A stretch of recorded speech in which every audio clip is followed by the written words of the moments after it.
Hey, everybody. Welcome to Trust Relations, the podcast. I'm here with April, the founder of Trust Relations and the doyen of all things public relations.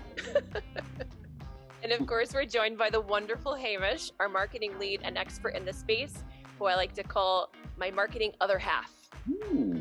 We're tackling some of the biggest topics in news and integrated marketing and learning from the mistakes that make headlines or sink brands.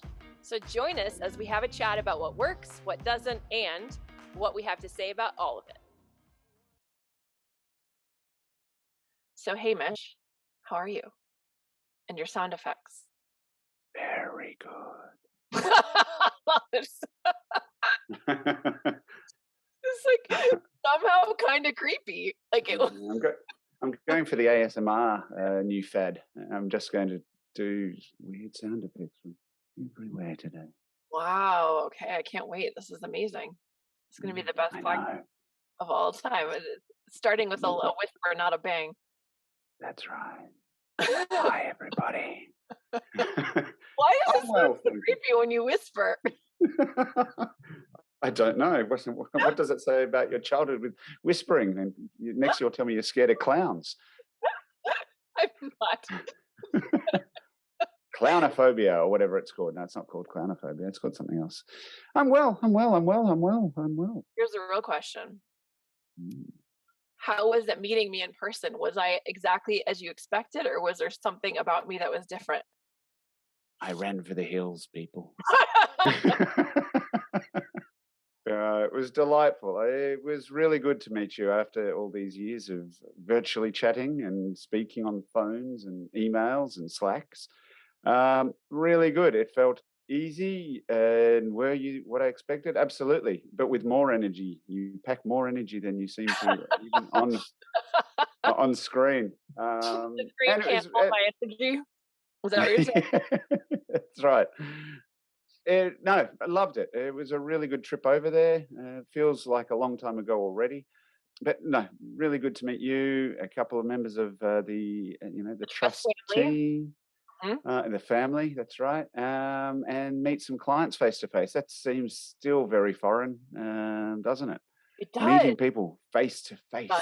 It is funny what you say about, you have all these virtual relationships and connections and whatever, and it's like how much of it is going to translate on Zoom, and it almost always does. Every once in a blue moon, there's a little bit of a surprise, and that's why I asked. But also, I think even we had that great chemistry with the new client, and then in person it was like even better, right? So it's like I think that's right. There is really no substitute for it, even if you get along like a house on fire on Zoom. It's still like a different experience to sit across from them and have oysters and drink red wine and talk about, family stuff. That was tough. That was really tough. It was rough. They were the best oysters in my life, and I had to say goodbye to them. It was really sad. You did. Well, you didn't say goodbye first. You ordered more, and then you said goodbye. Yeah, that's true. Are we having more? We're having more. Well, excuse me. We'll have some more. Keep them coming. They were like, how many? Like you're at a bar. 80. Yeah, that's right. Like at a bar, just keep them coming. It was really good. I loved meeting you. It was really nice, and as I said, lovely to meet a number of people. So I look forward to getting back over and hopefully meeting more of the delightful Trust family. Hi everyone, this is your show producer, Veronica, dialing in with today's Communications Buzzwords. April's word is perfunctory, and for Hamish, the word is riposte. Happy listening. All right, should we get stuck in? So first off, we have a couple of news stories. First one that I find pretty interesting, where Mars Wrigley Australia announced that it's giving prospective employees the option to bring their loved ones into the interview. Yes. And this was partly because they revealed that almost half of Australians, 47%, have declined a job offer, moved roles, or left a job because it just wasn't conducive with their family life and dynamic. Yes, and in an interesting palindrome, 74% say that they rely on their partner's or spouse's opinion when deciding to move jobs, and list flexibility and workplace balance and location as the most important factors. So it makes sense that they're looking to include family because, as urban sprawl takes over and people move further out, and as we had COVID and people made tree and sea changes and went further out, I think work balance has become more important, and the way work fits into your life, not how you fit into your work's life, has become a lot more of a hot topic. So I think this is a brilliant move. It should be celebrated in many respects. How well it will go, because it does say that the outcomes of that interview will not affect whether the person gets offered the job. Maybe yet to be seen.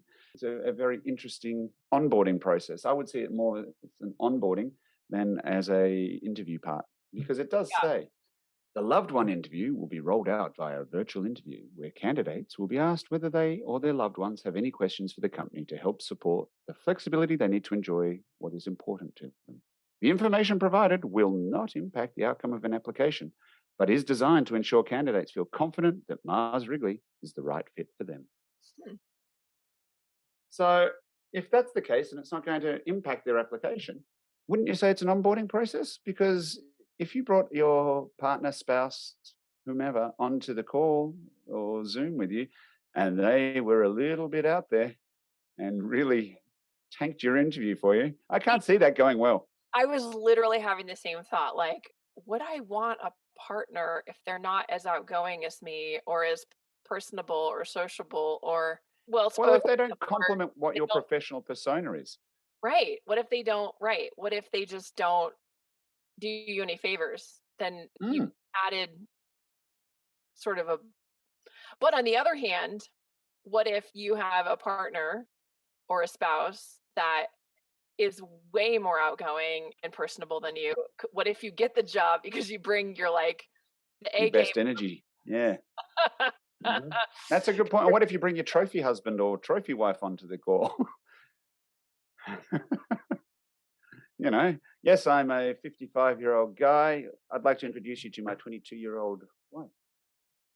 How does those things go? Depends on who's on the other end. They could be like, son, yeah.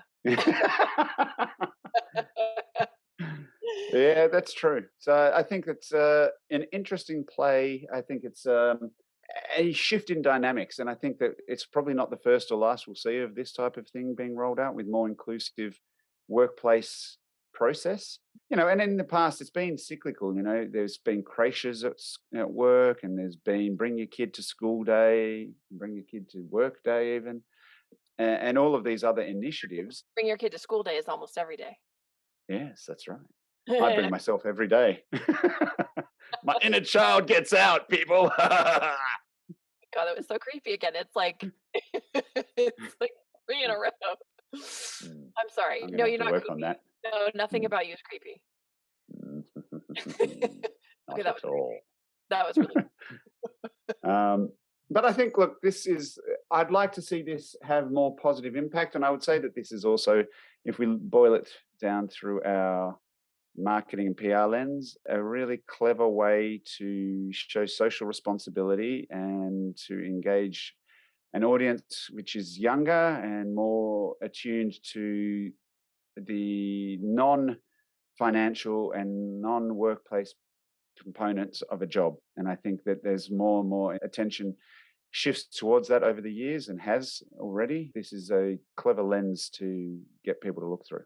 I think and I don't know if you're ready to, but if I was to boil this down into a very neat summary, the Mars Wrigley initiative of introducing your significant other into the interview process is a really nice way to give people back a little bit more non tangible control, and is probably a very clever marketing initiative to help shift conversation. Just to kind of add on that, what do you think the marketing piece of it is? I think that it gives them the ability to say that we are a family first company. I mean, Mars Wrigley is a family owned company.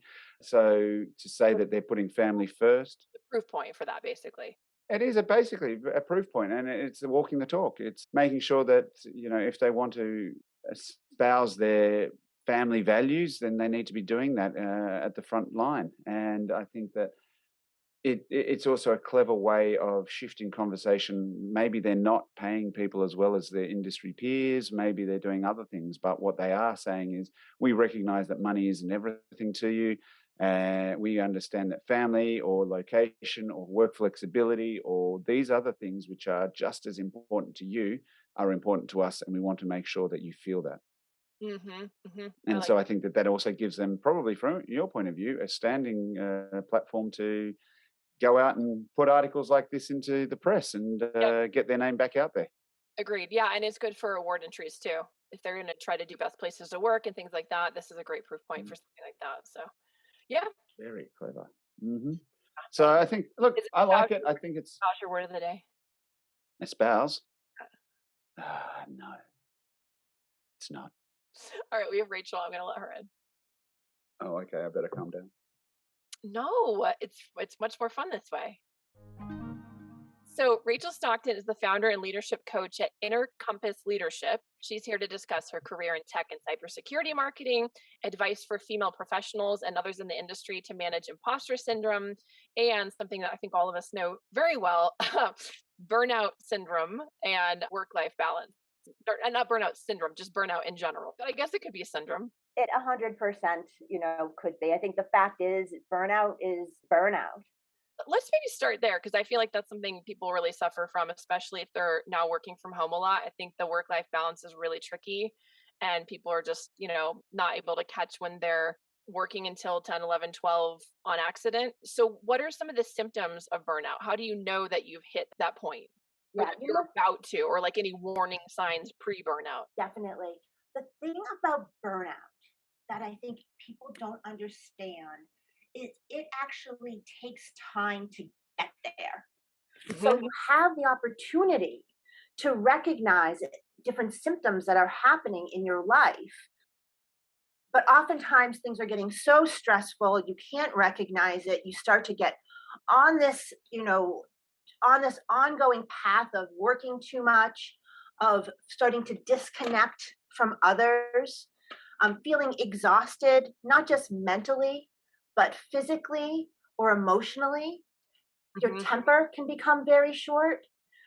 Your feelings towards work, where once you were passionate, are really down. One of Hmm. the big things is you start feeling really cynical. And Mm. it isn't just about the things around you. You start feeling cynical about yourself too. And that's one of the sneakiest things about burnout is when it sneaks up on you, it's like it's your fault. It's like you think it's changing you. You're the one, but it isn't. It's just the circumstances around and how you need to work with those circumstances. Mm. Yeah. Uh, That's interesting you say that. I have a telltale sign when I'm getting too tired or I'm too maxed out, which is that I start cursing a lot more. And I don't have a great mouth to begin with, but it tends to be used in, more for humor or accents or color or something like that. But if it becomes something where I'm using it more intentionally and I mean it rather than it's just a word to, accent something, then I start to, that's one of my telltale signs like, oh, this is bad. I'm actually using the F bomb in the F bomb traditional way, not just for effect. Yeah. Um, so that's one of mine. I don't know if Hamish already knows one of his, but Oh, I know one of mine. Mine is that I become what I call very matter of fact. I become very detail oriented and I have no time for preamble. I have no time for the fun in life. I just focus on the task and that's all I can see. And when I get to that point, I know I've gone too far already. Yeah, so there you're sort of doubling down. You're doubling down Mm, on work, you're doubling down on those details and mhm. really starting to focus in. When you have burnout, life becomes really small. And that's one of the things that you just said as you see it. For me, one of the things is I start to become very ambivalent in my almost non-work life, where really I can be very passionate about things, whether it's dance moms or my awesome dog Fiona. But when I start to feel the ambivalence come on, I do know it's like, wait a second, something's wrong Mhm. So, how do you disconnect from it then? Obviously, if people have stepped into that and they know their towels, what do you recommend that they can do to step back from there? here. The first thing that you can do is one of the things people do when they're burned out is they start to just come in on themselves. They start to isolate. And so the burnout starts to feed and get hotter and hotter. And so if you are able to engage with others, and you don't even have to talk about your feelings, but reach out to a family member, a friend, just try to make that extra effort to go out, to expand your world, that really starts to help. Additionally, really trying to go to somebody, if at work you have somebody who you trust, like your manager, or somebody else who you consider a mentor, and talk to them about it. Sometimes when you're burned out, you feel really ashamed because all the shoulds keep coming. Oh, I should be doing better. I should be able to do more. Why am I feeling so tired? Why am I so exhausted? Why did I just swear so much? Why didn't I ask somebody about their day? Why don't I care as much? And if you're able to talk about it, suddenly it's not a secret, it's not a shame. So one is engaging with others. I think the second one is really about sort of prioritizing yourself. Treat yourself like you would your best friend. And if you have a hard time thinking about that, and you have a pet, think about, how you would treat your dog. Because here's the thing, words matter. I mean, think about your business. Words matter. And the words that matter most are the words that you are telling yourself. And that really leads to the third thing, which is really changing your thoughts. Now that seems big, and that's why I kept it last. But your thoughts lead to how you feel, and how you feel leads to how you act, how your body acts, and how you act. So if you're having a negative thought, like, oh, I'm never going to get this report to the quality level that it needs to, you're going to be down. You're going to start feeling bad about yourself. You're going to start feeling really negatively. So you're going to procrastinate. You're going to, maybe just get something done and you won't feel good about it. But if you're able to change that and you're like, you know what? I'm going to do a sloppy copy and really try my best. And that can be hard. That thought change can be hard. Yeah. But your emotions and how you feel about yourself are also going to change. How your body starts to feel about yourself, how you hold yourself is going to change. And that's going to change what you produce. That's where the real magic is, this kind of thought work. Yeah, that's really fantastic. Yeah, that's I like that. That third point, I think, is, as you said, probably one of the harder ones to do, but it's probably the most important, isn't it? In many ways, you could do the other two, but if you're not doing that third, it could all unravel again. I really believe momentum builds momentum. So start wherever is comfortable. You don't have to take on the thought work immediately if you are in such a place of burnout, if you don't think that you can. But making a small change, talking to somebody about it, just giving yourself some grace, which sounds so trite sometimes in a world that we're in right now, but really doing that, a little bit of grace and space, that can be enough to just loosen enough space where another pebble can move and another one. And momentum truly does build momentum. Yeah, I like that. And I think I you may not have heard enough of the podcast, but I have perspective and elephants. And I think that when you're talking about moving one pebble at a time, I use a similar analogy, which is the best way to eat an elephant is just one bite at a time. And I think that's sometimes it's the first bite which is the hardest, but once you've taken it, you start to move forward again. It's exactly, and I do think the first bite is the hardest because it's scary. People who like to achieve see it as a badge of failure if they admit that they're not on top of everything, and that if they don't have everything under control, what are people going to think of them? And it lends itself back to what you touched on as well with imposter syndrome and things like that. If you don't believe in yourself, how can anyone else believe in you? And if they see this, and it becomes this self-perpetuating cycle. Yeah, it's really hard. Imposter syndrome can lead definitely to burnout, perfectionism, constant self-doubt, a lot of anxiety. All of those are key. I was just going to say it, but I'm glad he raised his own hand. That's me. Yeah, you're describing me. And actually, I wanted to ask, because obviously you work helping high achieving women, but do you notice similarities or are there dissimilarities between males and females with regards to burnout and the ways that people can get around those things? I think that there are similarities. I think that, when you're talking about high achievers, that desire to be the best, that desire to continually prove yourself is similar whether you're a male or a female. I do think Hmm. that there are some societal elements that really put more pressure on women. We feel as if often we may need to prove ourselves more, whether that's true or not. We really have a voice at that table. We need to be extra good, and really try to help define what our role is. And all of that can lead to more burnout. I also think that in many cases, there is still an unbalanced concept of what is done at home by women in a partnered relationship with a man. And so many of those, both active and then sort of more, thinking activities like making the doctor's appointments or thinking about what's for dinner, are still really things that are taken on by the females in those relationships. And that's just extra energy and extra things that have to be taken into account too. But there is an element, and studies have been done, that in general, men feel that they are much more qualified for roles than women do. If they look at job descriptions and they're missing 2, 3, 4 of the qualifications, no problem. If women Yeah. look at it and they're like, oh, I've had 4 years, 11 months experience, and they want 5 years, they start to rule themselves out. It's funny. I feel like I'm much more masculine in that regard. Like I'm definitely the man that would always be like, nah, I got most of it covered. I'm fine.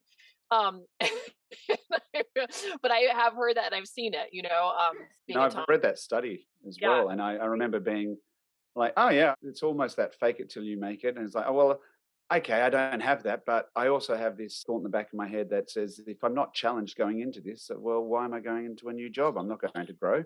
That's been my approach too. But I think, Yeah, I think you're right on. There's this concept of that growth mindset, and there's actually a type of imposter syndrome, which is sort of called the expert, where people who are very good at things and who things have come naturally to, if it doesn't come naturally to them, and everybody needs to learn something, they start to unravel. And so that growth mindset, that concept of we're continually learning, is one that to get past the imposter syndrome, you really need to start to embrace. A mentor once taught me, I think 2 jobs ago, he said, when I hire somebody, the first thing that I tell them is if you have not failed 3 times in your first 3 months, you're not trying hard enough. Imagine the runway, the opportunity that gives every employee. Try to fail in a way. Yeah. I like That is the fantastic attitude. Oh, that's wonderful. I like that philosophy. Are there some like telltale signs that you have imposter syndrome or you might? Oh, definitely. Okay. Perfectionism, hmm procrastination, hmm the feeling that you're going to be found out. You're just waiting. Oh gosh, I'm at this table. When are they going to find out that I don't really know as much as they think I know?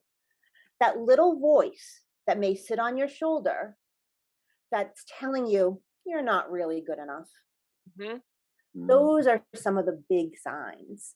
hmm Really, literally, that you're thinking that you are an imposter. Do you think that organizations can breed this into people, or do you think that it's the person who brings it to work? It is a mix of both. I do think that people bring who they are. They bring their self perceptions. They bring their self talk Mm. to work, hmm and we want people to bring who they are. That's what makes actually a great culture. But work does have a lot to do with it. Beyond self-care programs, as a coach, I love companies that offer coaches and presentations and that investment. But there is another element that I think that is important, and that's actually seeing how much work they're asking their people to do. Individuals need to learn to set boundaries, yes, hmm but companies leaders and managers have to be able to recognize when they are pushing too hard. I was going to say, do you think that sometimes the managers which are pushing too hard are potentially at burnout or imposter syndrome themselves, and therefore there's a trickle down effect then? I think there really could be. One of the big challenges is, particularly at that sort of middle manager level and initial manager level, is many people are promoted to management and never taught how to be a manager. Mm. And so they still have their thought process around what it's like to be an individual contributor. What do I do? How much do I do? I'm good at things because I do. And so they're still keeping that while they really need to be thinking about, oh, the value that I bring as a manager, of course, is what I do, but really what it is how I enable my team to be the most productive. And if you don't change that thought, Mhm. then the way you manage your team isn't going to be as effective or as healthy. Hmm. Yeah. Look, I asked because I was thinking back to some experiences I've had over my years where I've had managers who I think have struggled. Maybe it's with not knowing how to manage, as you pointed out, or something else. But the pressure that they then exert downwards really fosters not only distrust in the team, but distrust in people's selves. I remember thinking, oh, I don't know if I've done this right. And am I doing a good job? And this self-talk becomes very negative, and then that leads to everything else. And it's only when I stepped out of that I was like, oh, that's not how that should have been. But at the time, I had no idea. So I think it's hard for people to sometimes know when, what you don't know, you don't know. Mm. Yeah. I think you make a good point too, Hamish, because I think a lot of times as leaders, it's like, well, I want to take the brunt of the everything. If I burn out, so what? Because it's on me. But I think to your point, when you're a leader, everything does trickle down. So if you suddenly become super perfunctory in the way you're talking to people and you're not very kind and you're not emotionally sensitive and you're starting to get in your head like, oh, nobody is there to help me. I know I've had these cycles in my head where it's like, nobody's there to support me. I'm all here by myself.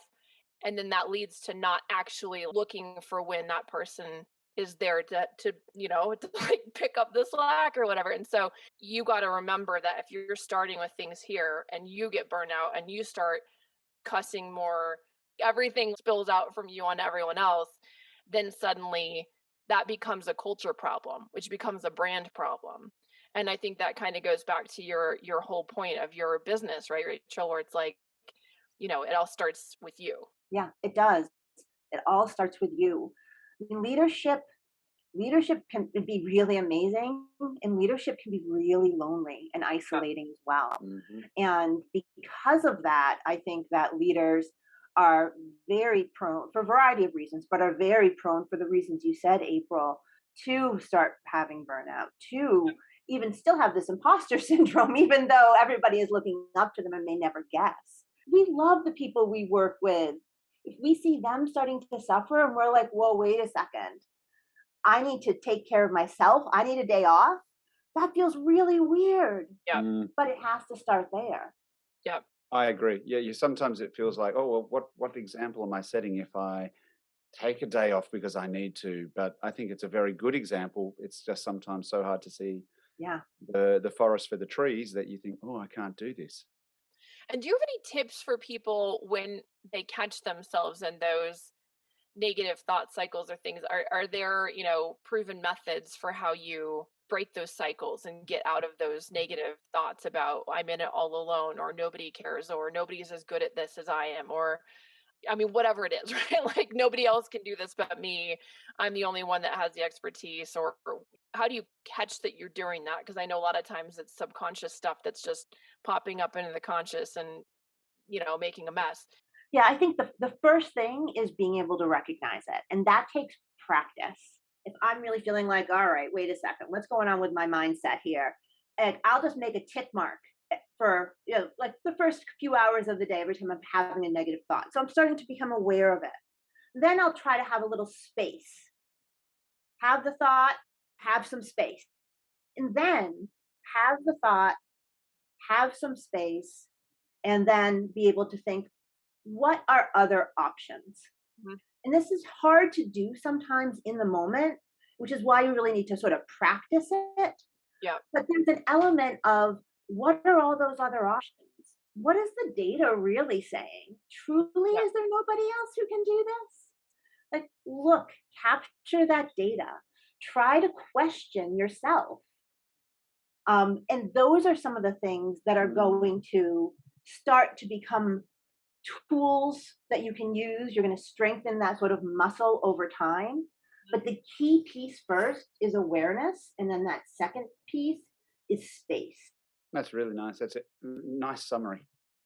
It's Very good. easy to remember. I know. Like, should we? I feel like we like mic drop. We need, but but with that, before we do a mic drop officially, is there anything else that you want to ask us since we've been asking you all of the questions? Now, I guess for you, I actually started my career off in PR years ago. And I feel like it actually set me up so well for everything that I do, because what's so important is knowing your audience, knowing people's motivations. Yeah. And one of the biggest challenges I always found was sort of juggling, juggling priorities, juggling clients, how to sort of maintain that. And I know you have a lot of young employees. Mhm. So I'm curious from your perspective, April, how do you look at your culture? So in large part, it's dictated by the entire mission of the beginning of trust relations, right? Which I think I talked to you about, but for anybody who's new to this, it was partly informed by wanting to do things differently than what I thought was not being done as well as it could be in the industry. Mhm. So that meant both in terms of client service and how we could do a better job there, but and also, reducing costs, because some of it is pretty astronomical. But more importantly, I felt like there was a lot of toxic culture that I wanted to avoid. So the biggest thing for me has been, okay, how do I preserve that and be just a mama bear about it, right? So is pervasive throughout everything. Who we bring in, how we bring them in. We try to do contractor to full time just to make sure that even if the initial impression is positive, that the entire chemistry of everyone involved feels the same way, because I can have a gut read on it and good intuition, but I've even had, situations where I was like, oh, these two people definitely get along. They're very similar. And then they start together. It's like, oh, there's a hiccup I didn't foresee. Right. And so you never know for sure until you throw two people together. It's the same with, I mean, this is ridiculous, but I rescue a lot of animals. And every time you introduce a new animal, you can kind of have an idea, okay, this animal, given their temperament and everyone else's temperaments, will probably fit well, but there's always one relationship between them that you didn't foresee that needs some smoothing out or whatever. So Mhm. better to like do it slow and careful, than go really quick in terms of making full-time hires. So that's one thing. And then just making sure if anybody is, speaking down to somebody that isn't, on culture or on brand, that they either are, pulled aside and just politely said, hey, we're trying to do things differently. I know you were trained at fill in the blank agency, and we appreciate all that you're bringing to the table because of that, but the way that they approach management isn't quite what we're doing. And, just looking for places to strengthen the bond that is already there between really good people. And the funny thing is, everybody that's been starting recently, they're like, is everyone really this nice, or is the other shoe going to drop soon? Like, are we sure? Is it really like people really this nice? And then they finally settle in. They're like, wow, people are actually this nice, right? And so I just look for opportunities to bolster those personal relationships between really nice people through either we have like fun, white elephant gift exchanges at the holidays. And now we're going to have our first in-person retreat in Sedona next month.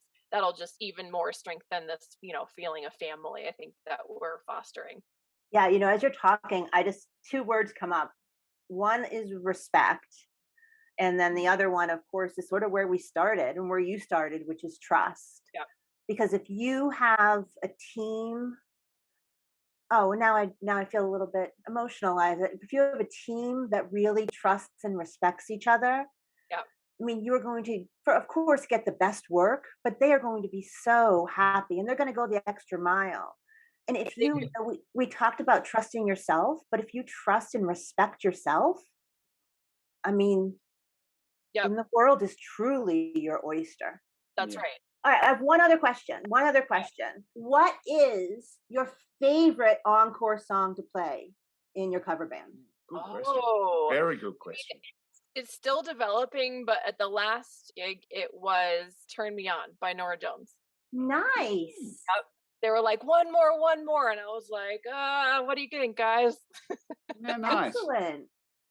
Well, awesome. Well, Rachel, where can people find you, and what any other things that you have in process or that you would like people to know about you that we didn't already cover? Sure. Well, you can find me at innercompassleadership.net. So yes, .net. I just love the name so much, I couldn't let it go. And I focus on coaching high achieving women so that they can really live the life they want, and let go of imposter syndrome, burnout, and understand the values that they are striving to meet with their actions. So thank you so much for having me on. This has been so much Yeah, fun. thanks for being on. It's really, Thank really you. educational and fun. Excellent. I Thank you really so enjoyed much. having you on, Rachel. Thank you. Bye, Hamish. Nutritious and delicious. Bye-bye. Bye. Now, that was a great interview. I enjoyed that. Isn't she great? It is. Although, I do have one question for you. What's that? Did you think that you got your word of the day away without me noticing? No, I knew you got it. Perfunctory. No. Damn you. I know Veronica sent through. She's like, ha, you got it. And I was like, no, I didn't. No, I did not. I saw the look on your face and I was like, I was like, I'm not, you were in a good flow, you used it well, and I thought, no, I'm not interrupting, I won't do that. And I sent Veronica a note saying, just remind me. bastard. I knew it. I saw it on your face. I was like, nope, didn't get that one by. I saw it. It was like, and you were like, and then I saw you typing and I was like, yeah, I had to put the word down. It's like, I don't want to forget this word. I saw it happen. Well, it's good. You did well. You got it in. Well, I'm a worthy competitor, but I'm no match for you, Hamish Anderson. Don't be like that. Don't be like that. By my negative self-talk. Yeah, that's right. This is about positivity. You are awesome. And you are worthy adversary. Yeah, a worthy adversary. I don't speak well. I don't speak proper sometimes. Not as good as you. Oh, don't be like that. Don't be like that. But nobody's as good as Hamish. No. Okay, ridiculous. Let's move on before this just blows out of control. What do we have next? We bit of have verbal sparring, riposte and sallying with me. I don't like it. Okay, we do have more news topics. I haven't watched the 2 videos for the campaign analysis. I did some light reading of it though. Let's do the New York PSA. I think it's really funny and bad. It's ridiculous. I've started. Okay. I'm gonna watch it again now too because it's been a minute.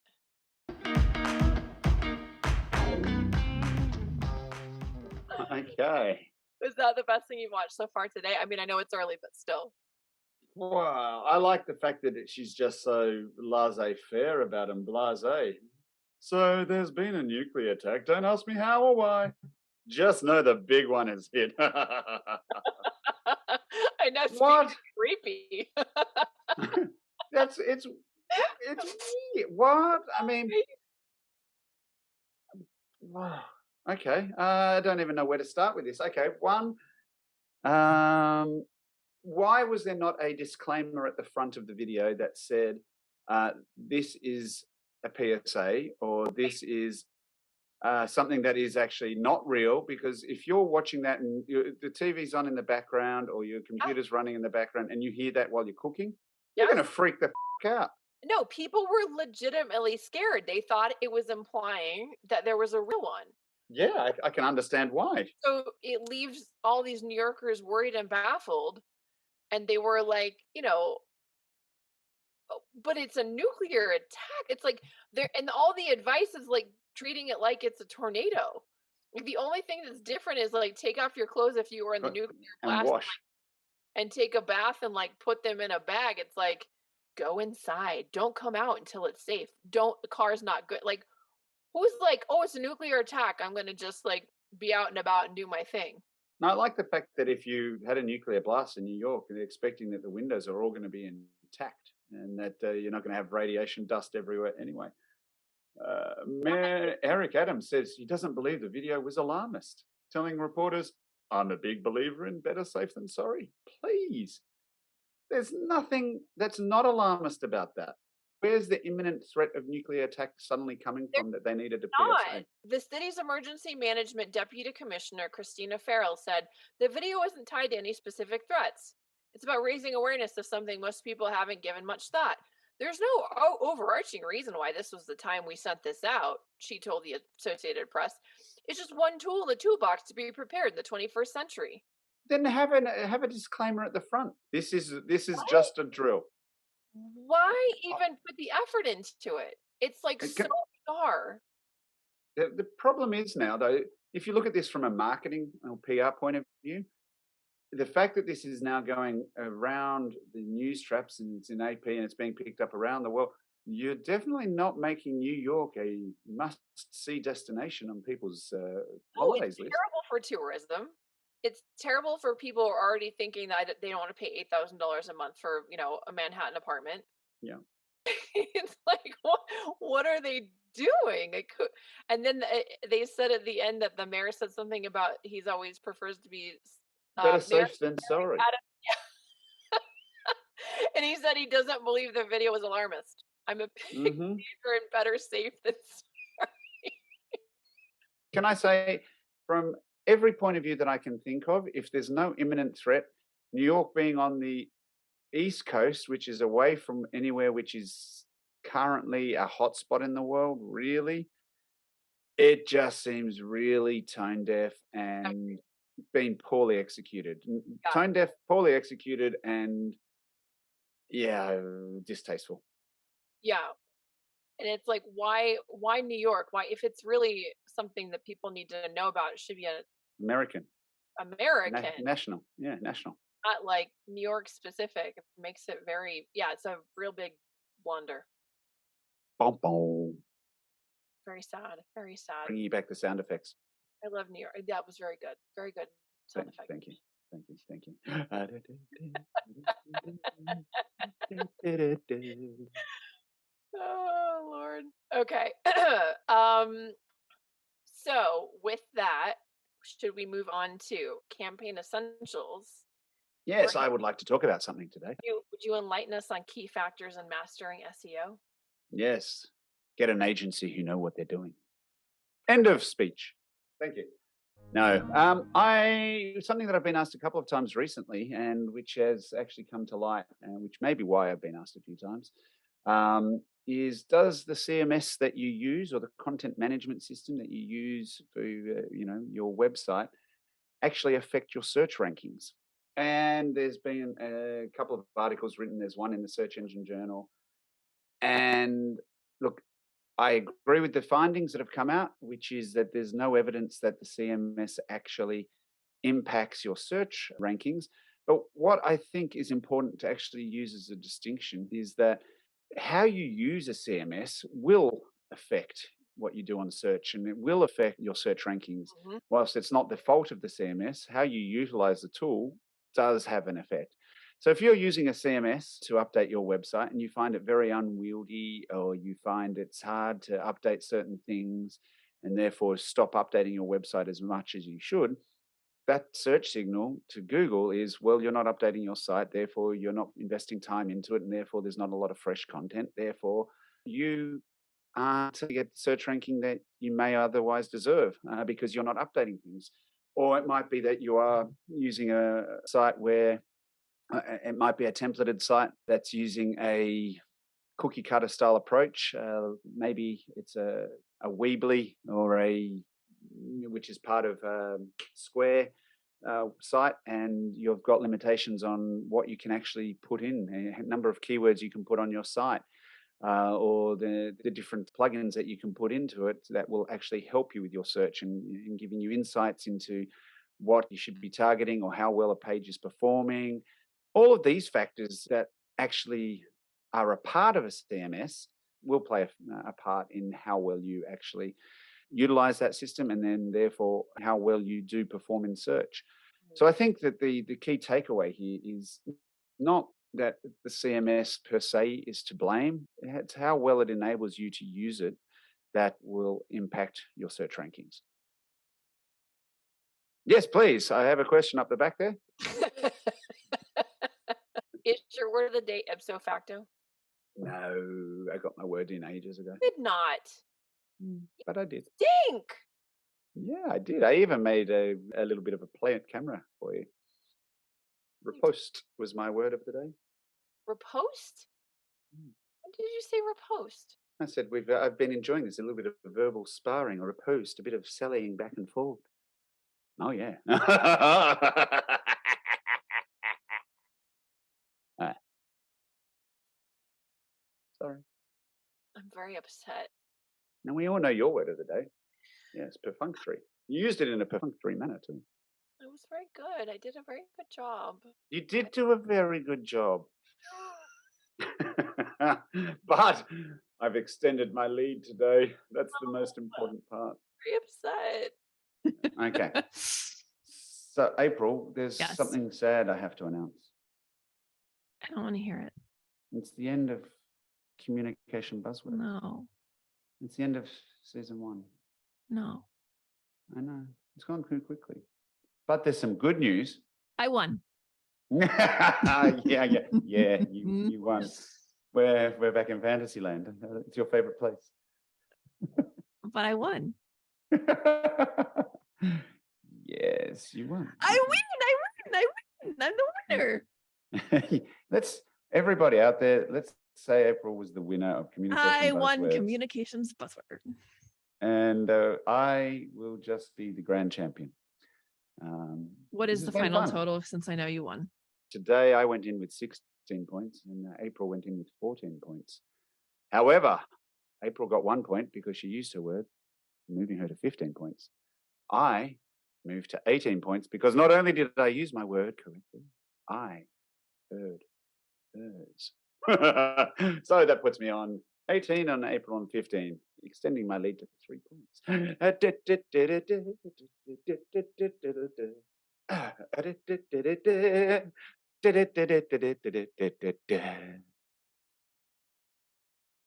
Wow, for all of you who can't see April right now, she's sitting there sulking. I mean, we can't all be as good as Hamish. But it was just luck today. Anyway. Okay. Season 2 is just around the corner. And what's exciting about that is we're moving to a new, shorter format, recognizing that the world is fast. People's And attention. we're busy. Yes, yeah, that's right. And people's attention, they want bite-sized information that they can chomp on and move on with. So we're going to cut down the episode times, and we're going to be faster. Like We're going to be lightning. efficient. Yes, like greased lightning. Grease lightning. So it's exciting. But Grease lightning, go grease lightning. And there's our outro. And I'm All right. Well, it's been fun, and we look forward to season 2. See you in season 2, everybody. See you soon, April. Also, we're not doing Communications Buzzwords because I'm going to keep losing, and it's too sad. That's Not the at real, all. It's been good fun. That's the real It's been reason. fun. We'll think of something new and fun. Okay, good. Thank you, everybody, for listening in. As you know, you can catch our show every 2 weeks, wherever you like to listen or download your favorite podcasts. That's right. And a super big thanks to Rachael for joining us today as our wonderful guest. Remember, you can subscribe, rate, and share the show with your friends or colleagues to keep this content coming your way and grow this community of communicators. But before we sign off, let's not forget about this week's offer code. Visit the link in this show's notes, please, to use code TrustAnalysis13 for a chance to win a free Trust Analysis workshop for the first to enter. That's my attempt at doing what Hamish wanted me to do. It's terrible. Come on, do it again. That was terrible. It really was.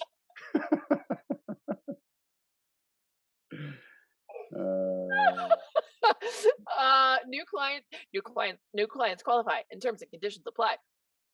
You can check our webpage for a full rundown of the offer details. Alrighty. Thank you, everybody. Signing off from season 1. All right. Bye. Bye.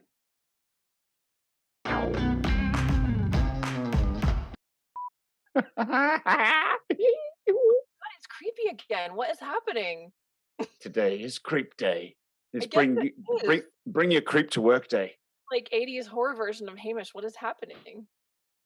Hi, April. How are you doing? That's the new level of creep. For everyone who can't see, she just pretended to vomit in her mouth.